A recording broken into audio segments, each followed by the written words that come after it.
Morell here with your seventh grade science recap of instruction on Wednesday and Thursday, October 28th and 29th. So we are kind of wrapping up Unit 7 now. We've covered photosynthesis, we've covered cellular respiration, we've done learning checks, we've done homeworks about it.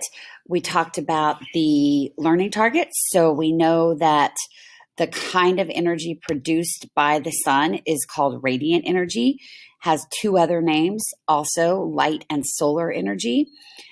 We have reviewed the law of conservation of mass, matter, and energy that say mass, matter, and energy cannot be created or destroyed. They can only be transformed or rearranged. So energy gets transformed, matter and mass get rearranged. We've talked about how the chemical energy is stored in the bonds of the glucose molecule that's produced during photosynthesis.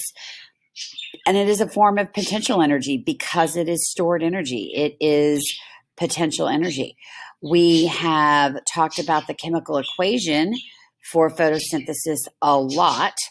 And if you'll remember that it's 6 molecules of carbon dioxide combined with 6 molecules of water. And the carbon dioxide comes from the atmosphere and the water comes from the soil. Combine that with radiant energy and the chemical change takes place and you have no more carbon dioxide and water. Instead, the reaction produces 1 molecule of glucose and 6 molecules of oxygen. So the glucose is stored in the chloroplast until it moves by diffusion to the mitochondria where cellular respiration takes place. And the oxygen is given off back into the atmosphere so that we can breathe it. We have talked about the reactants and products. We know that reactants are on the left-hand side of an equation. Products are on the right-hand side of an equation. We can identify them. The reactants in this case of photosynthesis are carbon dioxide and water, and the products are glucose and oxygen.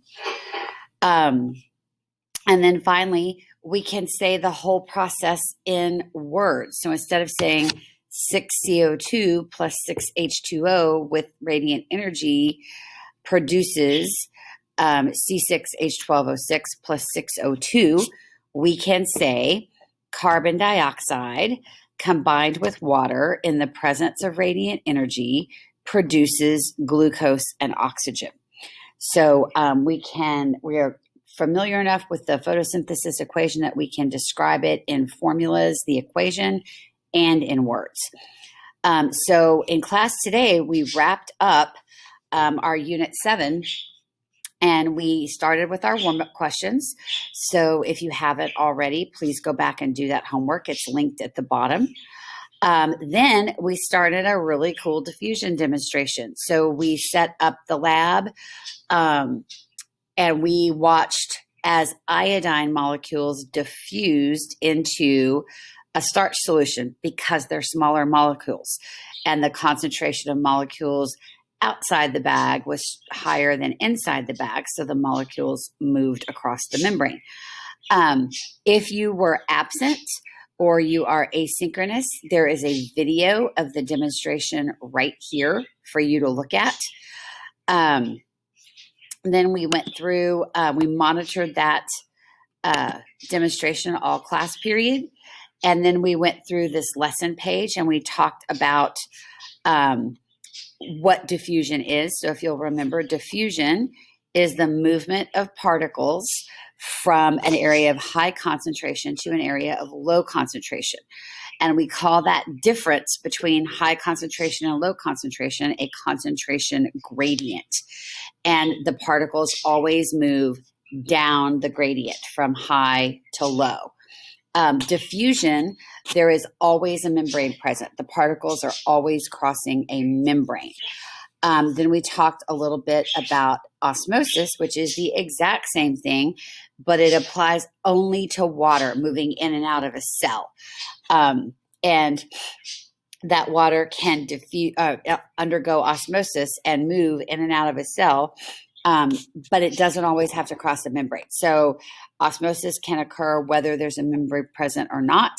Diffusion has to have a membrane. So here are some important takeaways. The rate of diffusion is directly affected by the concentration. That's how many particles you have.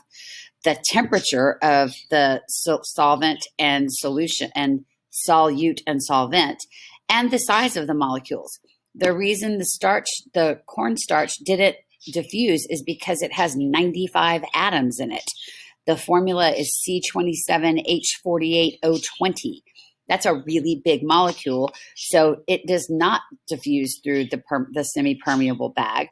But the iodine, the formula is just I2, I subscript 2, so it does. It's a much smaller molecule.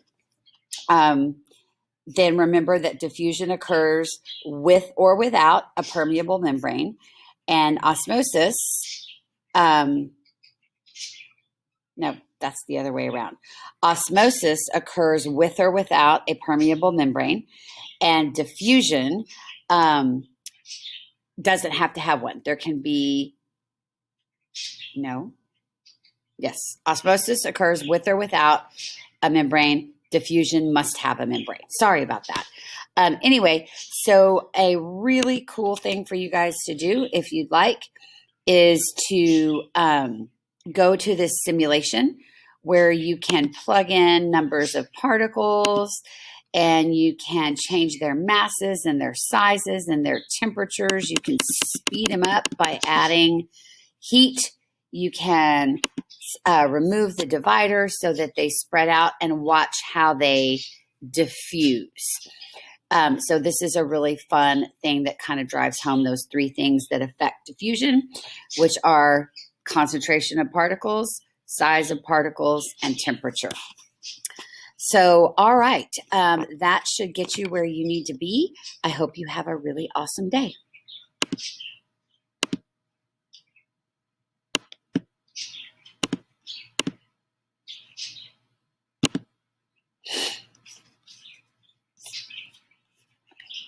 Stop.